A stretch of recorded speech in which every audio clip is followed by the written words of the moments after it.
안녕하세요. 여러분과 함께 본영어 문법편을 공부하고 있는 영어 김과연입니다. 이번 시간에는 특수 구문들 중에서도 가장 어렵다고 평가되는, 그리고 가장 문법 문제에서도 자주 출제되고 서술형에서도 자주 출제되는 도치라는 개념에 대해서 공부하도록 하겠습니다. 일단 도치라는 개념에 대해서 배우기 전에 우리가 용어를 조금 잡고 갈 필요가 있어요. 한번 보겠습니다. 비슷하게 생긴 용어들이 많죠. 일단 첫 번째, 전치라는 게 있습니다. 전치가 무엇이냐? 앞에 pre라고 하는 부분이 보이죠? pre가 뭐예요? 앞이라는 뜻이잖아. 말 그대로 무엇인가를 앞으로 이동시킨다는 겁니다. 문장 내에 특정한 요소를 문장 맨 앞으로 이동시키는 것. 이게 preposing, 전치가 되는 거고요. 그 다음에 pre랑 반대되는 접두사죠. post가 붙어 있습니다. post는 뒤로란 뜻이죠. 후치라고 하게 되고요. postposing이라고 읽습니다. 특정 요소를 어디로 보낸다? 문장 맨 뒤로 이동시키는 것. 이게 후치가 됩니다. 그 다음 우리가 제대로 배워야 되는 건 바로 도치가 되겠는데요. 이 도치는 무엇이냐? 주어와 조동사 혹은 주어와 동사의 어순을 바꾸는 것입니다.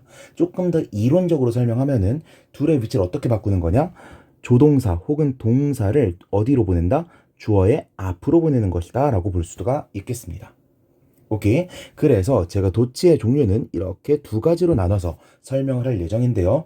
뭐라고 부를 것이냐? 그대로 도치와 의문문처럼 도치라고 부를 겁니다. 그대로 도치란 건 무엇이냐? 지금 일단 보기만 하세요. 주어와 동사의 어순을 그대로 바꾸는 겁니다. 그렇다면 의문문처럼 도치는 뭔데? 우리가 You can swim 이라는 문장이 있다면 이거 의문문으로 어떻게 바꾸죠? Can you swim? 이라고 바꾸게 되죠. 어떻게 바꾸는 거예요? 조동사가 있다면 조동사를 앞으로 보낸다. 조동사가 없이 you swim이었다면 do you swim 이라고 두 같은 조동사를 덧붙여준다 라고 했었죠. 이런 식으로 주어와 동사가 직접 바뀌는 게 아니라 주어와 조동사가 바뀌는 것. 조동사가 없다면 do를 끼워 넣어서라도 조동사와 바꾸는 것. 이게 의문문처럼 도치다라고 볼 수가 있겠습니다. 자세한 내용은 뒷내용 가시면서 같이 한번 살펴보도록 할게요. 자, 보겠습니다. 일단 도치입니다. 도치는요, 문장의 어순을 바꾸는 게 포인트다라고 보실 수가 있겠어요. 근데 이 어순을 바꾸는 게 왜 중요하냐? 지난 시간에도 말씀드렸지만 이 영어 문장에서의 어순이 갖는 의미 때문입니다. 무슨 소리냐? 문장에서 앞부분에 있을수록, 즉 문두에 가까울수록 그 요소는요, 구정보, 이미 아는 정보, 이미 언급된 정보일 가능성이 높고요.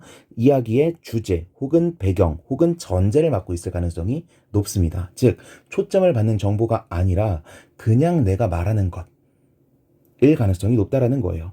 반면에 문미에 위치하는 건 뭐죠? 신정보, 아직 다뤄지지 않은 것, 상대방이 모르는 것, 혹은 초점, 이야기의 논점이 되는 것, 혹은 전경, 우리가 신경 써야 되는 것일 가능성이 높다라는 겁니다. 그런데 이 도치라고 하는 거는요, 기본적으로는 주어와 동사의 어순을 바꾸는 것인데, 위에서 말씀드렸던 주어 동사 도치나 주어 조동사 도치를 일으키는 경우에는 도치에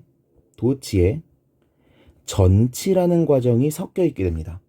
정확히는 전치가 일어남으로 해서 도치가 일어난다라고 볼 수가 있겠어요. 그렇다면 왜 전치를 시키느냐? 이것에 대해서 먼저 생각을 해봐야겠죠? 전치가 뭐라 그랬어요? 특정 요소를 문장 맨 앞으로 보내는 거라 그랬죠. 문장 맨 앞으로 가면 갈수록 그 요소는 어떤 취급을 받을 수 있다? 구정보 혹은 주제 혹은 배경 취급을 받는다. 구정보, 주제, 배경 취급을 받는다는 게 무슨 뜻이었냐면, 제가 예를 들어서 여러분한테 이런 얘기를 했다고 칩시다. 여러분, 민석이는요 돈이 많아요. 그럼 여러분들은 뭐라고 할 거예요? 민석이가 누군데? 라고 물어보겠죠. 왜? 민석이는 돈이 많아요 라고 제가 민석이에 대해서 설명을 했고 민석이를 주어 자리에 놨잖아요. 그런데 주어가 누군지 모르는 사람이라면 설명이라도 했어야 되는데 제가 아무런 설명 없이 민석이는 돈이 많아요 라고만 말해버렸잖아요. 민석이가 누구인진 설명하지 않고. 그런데 주어 자리는 어떤 자리라고? 문 두에 위치한 자리니까 보통은 주제, 내가 앞으로 이야기할 게 무엇인지 설명해주는 그런 자리인데, 제가 그런 자리를 아무런 설명도 없이 민석이라는 누군지도 모르는 사람으로 끼워 넣어버렸다는 거죠. 그럼 여러분 어떻게 된다? 당황스럽게 된다. 오케이? 조금 다르게 말해볼까요? 문장 맨 앞에 말한다는 건 무슨 뜻이다? 내가 앞으로 이거에 대해서 얘기할 거예요 라고 선언하는 것과 같다라는 겁니다. 오케이? 그렇다면 예를 들어서 문장이 이렇게 정상어순으로 있었을 때 목적어는 동사의 뒤 혹은 문장 맨 끝부분에 가까운 위치에 있었을 겁니다. 근데 제가 만약에 이 목적어를 문장 맨 앞으로 돌려버렸어요. 즉 전치를 시켜버렸습니다. 그러면 무슨 의도가 있는 거죠? 나 앞으로 목적어에 대해서 얘기할 거다. 행동을 한 건 주어겠지만 내가 지금 말하려고 하는 주인공은 목적어다 라고 예고해주는 효과가 있다라는 겁니다. 오케이. 그런데 어떠한 전치는 도치를 일으키고 어떠한 전치는 도치를 일으키지 않는다는 특징이 있어서 아랫 내용에서 자세하게 배워볼 예정인 거고요. 오케이. 아무튼 어순이 왜 중요한지에 대해서도 간접적으로 설명을 드렸다고 생각합니다. 일단 기본 어순 한번 보겠습니다. He piled whipped cream on his cookie. 그는요, pile 쌓았습니다. whipped cream, 휘핑크림이죠. 이거를 on his cookie, 쿠키에다가 올렸대요. 어렵지 않죠? 자, 보니까 그냥 주어, 동사, 목적어에 부사어까지 있는 정상 어순의 문장입니다. 자, 여러분들 여기에서 무언가에 초점을 맞추고 있다거나 무언가를 강조하고 있다거나 이런 느낌이 느껴지시나요? 느껴지지 않죠. 여기에서 제가 여러분한테 이 기본 어순으로 얘기했을 때 이 문장의 주인공은 누구처럼 느껴지죠? 주어 자리에 있는 he처럼 느껴지죠. 오케이. 이 느낌 그대로 가져가시는 겁니다. 자, 잠깐 설명을 다른 방향으로 틀어서 영어 어순을 바꾸는 다양한 구문에 대해서 먼저 보고 그 다음에 도치에 대해서 조금 더 깊게 들어가 보도록 할게요. 일단 문법상의 관용적 어순 변형이라고 되어 있죠. 첫 번째가 뭐예요? Are you cold? 라고 하는 의문문입니다. 제가 아까 위에서 뭐라 그랬죠? 도치에는 의문문처럼 도치가 있다 그랬죠? 의문문처럼 도치. 의문문은 당연히 의문문처럼 도치의 대표 주자겠구나. 근데 제가 여기에 대표적 SAI, 싸이라고 붙여놨죠. 싸이가 뭐냐? 여기 이렇게 써놨습니다. 주어, 조동사, 도치를 줄여서 SAI라고 말하기도 합니다. 이게 약간 간제가 나서 좀 보통 이거를 많이 사용하는 편이고요. 어렵지 않죠? 그 다음 문법의 관용적 어순 변형 두 번째가 기원문입니다. 기원문은 여러분들이 공부할 일이 별로 없어가지고 그냥 기본 형태를 옆에 제시해드리는 걸로 하겠습니다. 기본형은 뭐냐? may라고 하는 조동사를 맨 앞에 놓고 주어, 동사, 어순으로 나가는 것입니다. 원래 조동사의 위치는 어디였어야 돼요? 원래는 이쪽이었었겠죠? 그런데 그 조동사가 앞에 튀어나왔을 뿐이야. 그렇다면 동사는 원래 조동사 뒤에 있었겠네요. 조동사 뒤에 나오는 동사는 반드시 무슨 꼴? 동사 원형꼴이죠. 그렇다면 여기 나오는 동사는 원형으로 써야겠구나 라는 걸 알 수가 있겠죠. 오케이. 이 지식을 가지고 아래 두 예문을 비교해 보겠습니다. God bless you 라는 문장이랑 God blesses you 라는 문장이 있습니다. 일단 God bless you 이거는 기원문이라고 되어 있고요. God blesses you 이거는 비기원문이라고 되어 있습니다. 즉 아래 문장은 우리가 일반적으로 쓰는 그냥 평서문 문장이라는 거예요. 자, 그렇다면 God blesses you. He는 blesses 축복합니다. You 너를. 신께서 너를 축복하고 계셔.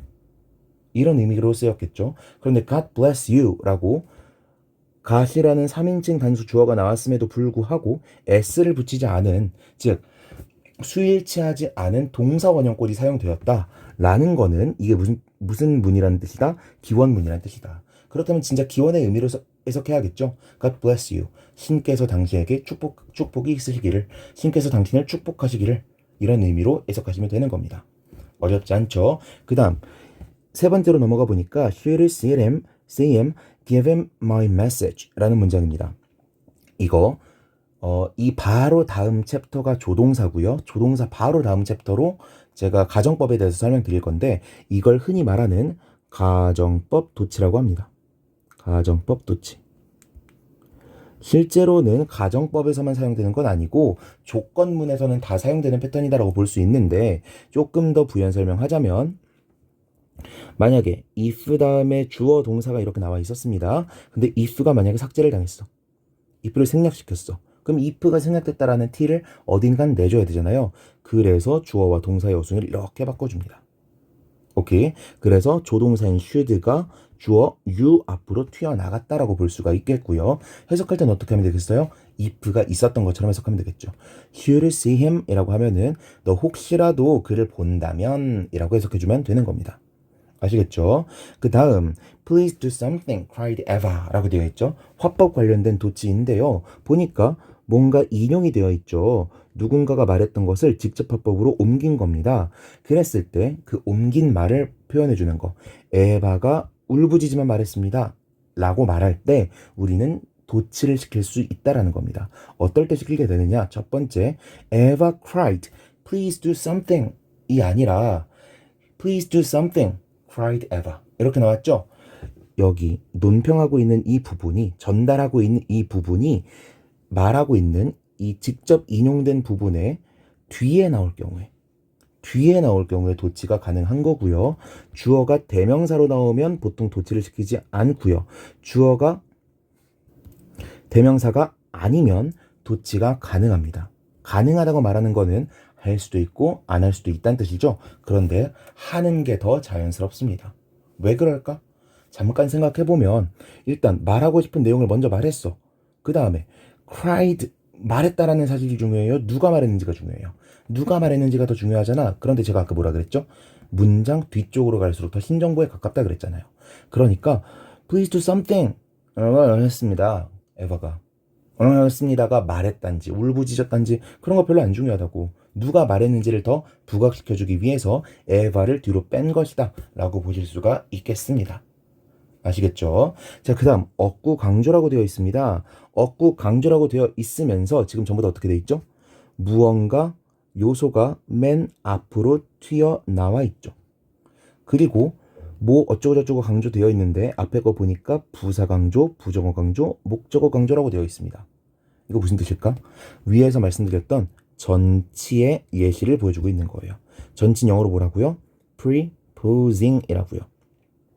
보니까 last night이라고 하는 부사류로 사용된 명사구 last night도 앞으로 튀어나왔고 원래는 이 자리에 있었겠죠. Never has there been such a conflict. has never been 이었을 텐데 지금 좀 어순이 많이 바뀌어 있어서 원래 위치를 찾아주는 것도 좀 웃기긴 하지만 there has never been 에서 never가 앞으로 튀어나갔고 그로 인해서 뒤에서 배우겠지만 주어, 조동사, 도치가 일어났다. 의문문처럼 도치가 일어났다 라고 볼 수가 있겠습니다. 맨 마지막 the kitchen 여기서 목적어 강조한 거 보니까 페인트제의 목적어였었겠죠. 아, 목적어도 문장 맨 앞으로 돌릴 수가 있구나. the kitchen 그 부엌인데 I've already painted 그 부엌을 내가 이미 다 페인트 칠해놨다 라고 얘기하고 있는 거죠. 오케이. 자, 아무튼 여기선 강조라고 말하고 있지만 제가 아까 뭐라고 말씀드렸죠? 문장을 맨 앞으로 보낼 때는 그 이유가 뭐다? 문장의 주인공으로 만들기 위해서다. 내가 앞으로 말할 이 문장 전체는 얘에 대해서 얘기하는 거야 라고 말해주기 위해서 앞으로 보내는 거다 라고 말씀을 드렸습니다. 그쵸? 이렇게 문장의 주인공이 되는 걸 우리는 주제화 혹은 같은 말입니다. 화제화라고 부르고요. 영어로는 topicalization이라고 부르게 됩니다. 제가 왜 영어까지 밝혔냐? topic이라고 하는 게 주제죠. 문장의 주어, subject도 주제라는 의미가 있습니다. 즉, 문장의 주어나 글의 주제나 전부 다 무슨 의미라는 거예요? 내가 얘에 대해서 이야기할 거야 라고 about whom 혹은 about what을 명시화해주는 부분이 바로 주제 혹은 주어 부분이다 라고 알 수가 있는 거죠. 그런데 특정 요소를 문장 맨 앞으로 보낸다는 건 무슨 의미가 있는 거다? 주제화. 조금 다르게 의역해보면 주어화하는 효과가 있다. 즉 문장의 주인공화시키는 역할이 있다 라고 이해하시면 되는 겁니다. 됐죠? 넘어가서 여기 쭉 읽어보면요. 뭐 기본 어순은 주어 동사 목적어지만 어순이 변형되는 경우도 있다. 그리고 특정 어구를 강조하기 위해서 문장 맨 앞으로 특정 요소를 보내주는 경우도 있다. 제가 이거를 preposing, 전치라고 설명을 드린 거고요. 어렵지 않죠? 그 아래 주의라고 나와 있는 거는요. 사실 시험으로 출제된 건 본 적은 없습니다. 솔직하게 말하면 뭐 옛날 공시 문제, 편입 문제 정도에선 본 적이 있지만 토익 시험이라던가 수능에선 본 적은 없는 것 같아요. 제 짧은 뭐 견식으로는. 자, 이렇게 비교해 보겠습니다. So do I가 있고요. So I do가 있다고 쳐봅시다. 자, 도치가 일어났고 도치가 일어나지 않았죠. 일단은 이거 좀 틀린 설명이지만 그대로 할게요. So I do 정상 어수는 그대로 해석하면 됩니다. So 그래서 I. 나는 do. 했어. 그렇다면 이 위에 거는 의미가 달라진다는 의미겠죠? So do I. 이거 무슨 뜻이냐면 나도 그래. 됐죠? 정상어순일 때는 그대로 해석한다. 정상어순이 아닐 때는 뭔가 뜻이 다르다 라고 먼저 기억하시는 겁니다. 그런데 so I do. 그래서 나는 했어가 아니고요. 여기 나와 있죠. 나는 정말 그랬어. 나 진짜 많이 그랬어. 라고 말하고 있는 거죠. so가 그래서의 의미가 아니라 나 정말 그랬어 라는 의미가 되는 것이기 때문에 조금 해석은 달라집니다. 진짜 외울 때는 이렇게 보시면 되겠지만 제가 이렇게 설명드린 이유가 뭐라고요? 정상 어순일 때는 별로 특별하지 않게 해석한다. 도치된 어순에서는 나도 그래 라고 하는 조금 특별한 의미가 생긴다 라고 해석하시면 되겠습니다. 어렵지 않죠? 이건 틀린 설명이니까 이해를 돕기 위한 이건 일단 쓱 지우도록 하겠습니다. 자, 넘어가겠습니다. 드디어 주어 동사 도치에 대해서 살펴보도록 하겠습니다. 일단은 우리가 전제를 가지고 있어야 돼요. 제가 아까 말씀드렸지만 의문문처럼 도치. 제가 영어로는 SAI라고도 부른다 그랬는데 의문문처럼 도치한다는 게 무슨 뜻이냐 이것부터 알아야 됩니다. 위에서 잠깐 설명을 드렸지만 You can swim 이라는 문장을 의문문으로 바꾸면 어떻게 된다고요? Can you swim? 이 된다고요. 어렵지 않다. 그쵸? You study hard. 이거를 바꿀 땐 어떻게 해야 되죠?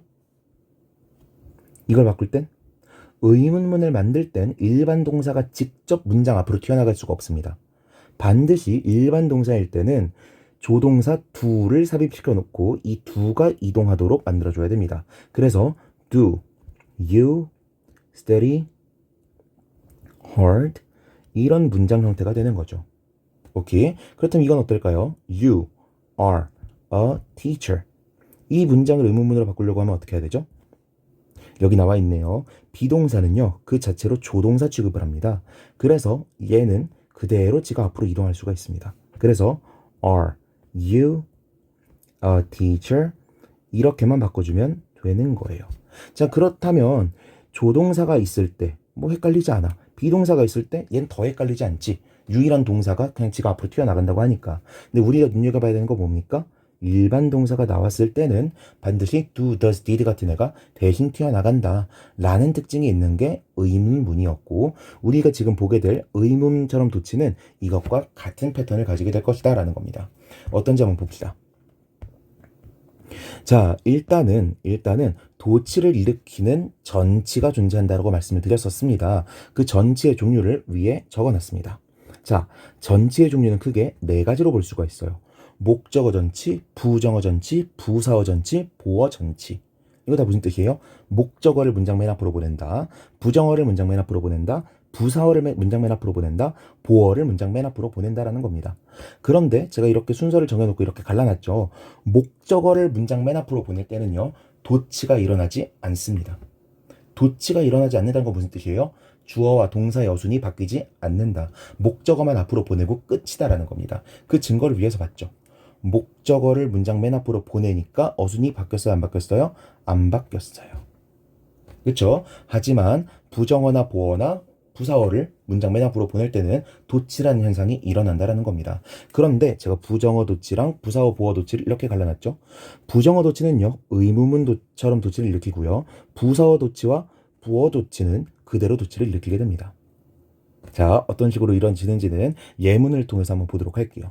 그리고 제가 지금도 조금 섞어서 말했는데 땡땡땡 전치에 의한 도치를 우리는 관용적으로 땡땡땡 도치라고 부릅니다. 무슨 뜻이냐? 목적어를 문장 맨 앞으로 보냄으로 해서 도치가 일어났어.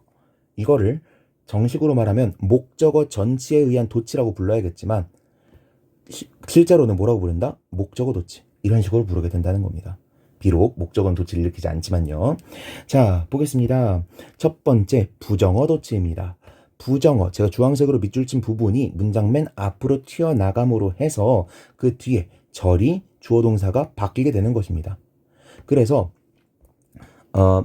SAI 의문문처럼 도치의 경우에 많은 토익 선생님들께서 보통 어순을 뭐라고 설명하시냐면 조, 주, 본 어순이라고 설명합니다. 왜?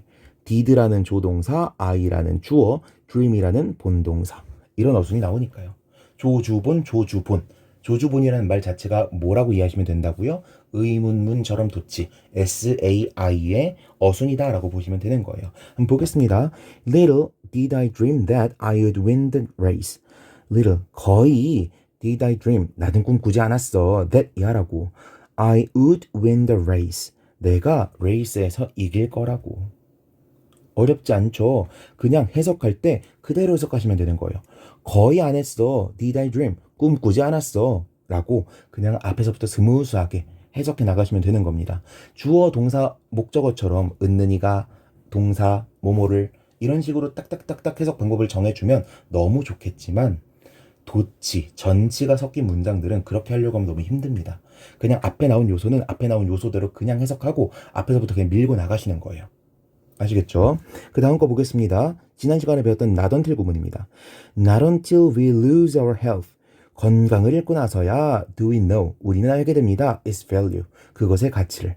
이렇게 해석하는 게 정석이고요. 정석이고요. Not until. 뭐뭐까지는 아닙니다. We lose our health. 우리가 건강을 잃을 때까지는 아닙니다. 뭐가? Do we know its value. 우리가 그것의 가치를 알게 되는 게. 이렇게 해석하셔도 뭐 문법적인 지식만 있다면 이렇게 해석하시더라도 알아서 아 이거 이런 의미였지 라고 이해할 수 있으니까 마음대로 해석하시면 되는 거예요. 아시겠죠? Only then did I understand your point of view. Only then, 오로지 그때만 did I understand, 나는 이해했어. Your point of view, 너의 관점을. 자, only라고 하는 게 부정어입니까? 사실 부정어는 아니죠. 그런데 only의 의미를 한번 생각해 볼까요? 모든 경우의 수가 있습니다. 모든 경우의 수. 근데 제가 only라고 하면서 상황을 제한시켰어요. 상황을 제한시키는 순간 이 나머지들은 전부 다 뭐가 되는 거죠? 부정당하는 게 되는 거죠. 그래서 only를 준부정어로서 분류를 하고 only가 들어간 부사 어구가 맨 앞으로 전치되어 버리면 부정어 도치가 일어나게 됩니다. 부정어 취급해주겠다는 거예요. 오케이? 그래서 only then did I understand 라고 하는 어순이 만들어지는 거죠. 어렵지 않죠? 어렵지 않죠? 자, 여기서 우리가 눈여겨봐야 되는 건 무엇이냐? 이 부정어라고 하는 게 항상 그냥 단어, 구기만 하면 참 좋을 텐데 이렇게 절인 경우가 있죠. 지난 시간에 말씀드렸습니다. 부정어의 영역은요. not이 아니고요. not부터 health까지입니다. 이 절 전체가 부정어인 거예요. 오케이? 그래서 도치를 일으킬 때 we lose 이 부분에 도치를 일으키는 게 아니고 어디에 일으켜야 된다? 주절 부분인 do we know, we know 이 부분에 도치를 일으켜야 된다는 거예요. 아시겠죠? 이거 정말 공시 문법 포인트로 내기 좋은 포인트니까 특히 공시생 분들께서는 이 강의 보고 계시다면 잘 신경 쓰셨으면 좋겠습니다. 됐죠? 그 다음 두 번째로 넘어가 보면요. 보어도치 나와 있고 부사어도치만 나와 있습니다. 부사어가 앞으로 튀어나감으로 해서 주어와 동사의 어순이 바뀌었습니다. 근데 어떤 식으로 바뀌었느냐? The rain 주어 came 동사. came 이거 무슨 동사라고 부르죠? 일반 동사라고 부르죠. 위에서 부정어 도치는 일반 동사가 쓰였을 때 어떻게 해야 된다 그랬어요? do, does, did를 앞으로 튀어나가게 하면서 do, does, did를 활용해서 도치를 시켜야 된다 그랬죠. 그런데 부사어 도치는 어때요? 그냥 그대로 지 혼자 바뀌어버렸죠. 오케이? 이게 그대로 도치라는 겁니다. 동사에 조동사 같은 걸 첨가하지 않고 그냥 동사 자체가 앞으로 나가는 것. 이게 그대로 도치 SVI 주어 조동사 도치라고 볼 수가 있겠습니다. 아시겠죠? 자, 근데 보어도치의 예문이 없어서 제가 이렇게 가져와 봤습니다. 보어도치가 뭐냐? 이렇게 보어가 튀어나오고요. 보어가 튀어나오게 되어서 어순이 바뀝니다. 어순이 바뀝니다. 이게 보어도치고요. 제가 비동사로 가져와서 그런데 실제로 얘처럼 그대로 도치가 일어난다 라고 보시면 되겠습니다. 근데 여기서 하나 주의하셔야 될 점, 비동사 플러스 PP 뭐라고 부르죠? 수동태라고 부르죠. 비동사 플러스 ing 뭐라고 부르죠? 진행형이라고 부르죠. 실제로 수동태의 PP와 진행형의 ing는요. 원론상 보어가 아닙니다. 이해를 돕기 위해서 유튜브 선생님들도 그렇고 학원 선생님들도 그렇고 심지어 학교생들도 이 비동사 다음에 나오는 PP, 비동사 다음에 나오는 ing가 보어라고 설명하시는 경우가 있기는 해요. 그 설명이 틀렸다고 부정하려는 건 아닙니다. 이해에 도움이 되는 방식이라고 생각하고 저도 기존에 그렇게 설명을 했었어요. 그런데 원론상으로 따지면 원론상으로는 틀린 설명이라는 거예요. 보어가 아닙니다. 오케이? 그런데 이 제가 말하는 보어 도치라고 하는 녀석은요. 얘가 앞으로 튀어나갈 때도 일어나게 됩니다. 얘네가 문장 맨 앞으로 튀어나가더라도 보어 도치가 일어나요. 그래서 이럴 때에는 얘네도 그냥 보어 취급해준다 라고 이해하시면 되겠습니다. 아시겠죠? 자, 아래 설명 보겠습니다. 부사어 도치만 보면 될 것 같아요. 방향, 장소의 부사구가 나오게 되면 동사, 주어, 순으로 SVI 그대로 도치가 일어나게 된다. do, does, did를 사용하는 SAI가 일어나지 않는다 라고 되어 있죠. 그리고 주어가 대명사일 때는 도치시키지 않는다라고 되어 있습니다. 왜 그럴까? 제가 어순 얘기를 계속하고 있는데요. 앞으로 나올수록 뭐라고? 구정보. 뒤로 나올수록 뭐라고? 신정보라 그랬죠. 근데 대명사는요. 그 어떠한 경우에도 구정보입니다. 그 어떠한 경우에도 구정보기 때문에 뒤로 가지 않으려는 경향성이 있어요. 그러니 she가 뒤로 나가는 것 자체가 말이 안 된다는 거죠. 오케이? 선생님, 근데 그렇게 말해놓고 여기에서는요. 대명사인데 도치가 됐는데요. 일어나기도 합니다. 경우의 수를 더 쪼개보면은 일어나긴 하는데 일단 거기까지 설명하지 않고 교재 설명만 따라가시기 바랍니다. 그리고 하나 더. 저는 계속 장소 부사어 도치라고 안 하고 부사어 도치라고 말했죠. 왜 그러냐. 도치를 일으키는 건 locative inversion 이라고 부르게 됩니다. 장소 부사어 도치라고 우리나라에서 말하는 걸 보통 locative inversion 이라고 말한다고요. 그런데 이 locative가 location에서 온 단어거든요. location이 뭐예요? 위치죠. 그래서 많은 교재들이 그냥 장소 도치다 라고 번역을 하는데요. 도치와 관련돼서 설명하는 원서들을 살펴보면 temporal location, spatial location 이란 말을 많이 사용합니다. 무슨 뜻이냐? 여기서 말하는 location이라고 하는 건요. 그냥 장소, 물리적인 장소를 말하는 게 아니고 시간적인 위치까지 말하는 겁니다. 우리가 보통 시간을 이렇게 그래프로 표현하잖아요. 과거, 현재, 미래라고. 이것도 일종의 장소인 거잖아. 그쵸? 그래서 시간 부사어가 앞으로 나갔을 때에도 도치가 일어나는 경우가 있습니다. 그래서 locative inversion이 반드시 장소 부사어 도치라고만 알고 있으면 안 돼요. 실제로 우리가 읽는 글들 중에서도 시간 부사어가 앞으로 튀어나갔을 때 도치가 일어나는 경우가 있습니다. 아시겠죠? 그러나 보통은 장소 부사구가 맞기는 하다까지 알아주셨으면 좋겠고요. 제가 종종 인용하고 있는 카젤이라고 하는 문법 책에서는 subject dependent inversion 이라고도 부르게 됩니다. 여기서 말하는 dependent는 수러 부분에, 수러가 보통은 동사죠. 필수적인 요소, 딸려있는 요소, 제가 표현하는 걸로는 보충어죠. 보충어가 문장 맨 앞으로 튀어나갔을 때 일어나는 도치라는 뜻이라고 받아들이시면 되겠어요. 그래서 보통은 장소 부사어 도치든 제가 말하고 있는 부사어 도치든 이런 부사어 도치는요. 이 subject dependent inversion에 속하게 되고요. 우리가 뭐 필수 부사어들을 잘 배우진 않아서 잘 모르시겠지만 비록 제가 문장의 오형식 파트에서 설명은 드렸지만 이 부사어가 문장에서 필수 성분일 때 보충어일 때 이 보충어가 문장 맨 앞으로 나가게 되면 일어나는 도치다라고 보시면 되겠습니다. 근데 우리가 그걸 제대로 구분할 수 있느냐? 없어요. 도치가 일어났으니까 필수 성분이겠거니 라고 생각하는 건 쉬워도 그냥 필수 성분이니까 도치를 일으켜야겠다라고 생각하기는 어렵습니다. 그래가지고 일단은 얘는 선택적 도치다 라고 기억하시고 얘는 필수적 도치다 라고 기억하시면 공부하실 때 좀 수월하지 않을까 싶습니다. 여기에 나와 있는데요. 문법 교재마다 조금 설명이 다릅니다. 방향 장소의 부사구가 아닐 때는 do, does, did를 활용하는 SAI가 일어날 때도 있다라고 되어 있는데요. 저는 다른 교재의 설명을 따를게요. 주어가 대명사일 경우에는 이렇게 어순을 바꿀 수가 있다 정도로만 보시면 되겠고 이거 문법 문제 나온 거 한 번도 본 적 없습니다. 적당히 보시고 지나가시면 되겠어요. 자, 여기까지 도치에 대해서 설명을 드렸는데요. 지금 설명드린 것 외에도 도치의 경우의 수는 굉장히 많습니다. 비교급을 사용했을 때 일어난 도치도 있고 유사관계대명사에서 배우셨던 거 있죠? 그때도 도치가 섞여있는 예문들이 좀 들어가 있었을 겁니다. 그래서 도치의 영역은 이것만 안다고 해결되는 건 아니다. 그런데 우리가 보통 시험에서 보는 도치는 여기 선에서 끝난다. 그러니까 우리는 뭐만 제대로 공부하면 되겠다? 빨간색으로 표시할게요. 주어 동사 도치라고 되어 있는 이 2번 챕터만 제대로 보시더라도 공부하는데 큰 무리가 없겠다 라고 정리를 드릴 수가 있겠습니다. 됐죠? 여기까지 해서 이번 강의 마치도록 하겠고요. 다음 시간에는 생략 공통구문과 삽입 동격 구문을 나가도록 하겠습니다. 필기량이 별로 없는 거 보니까 별로 어렵지 않겠죠? 네, 다음 시간에 뵙도록 하겠습니다. 수고하셨습니다.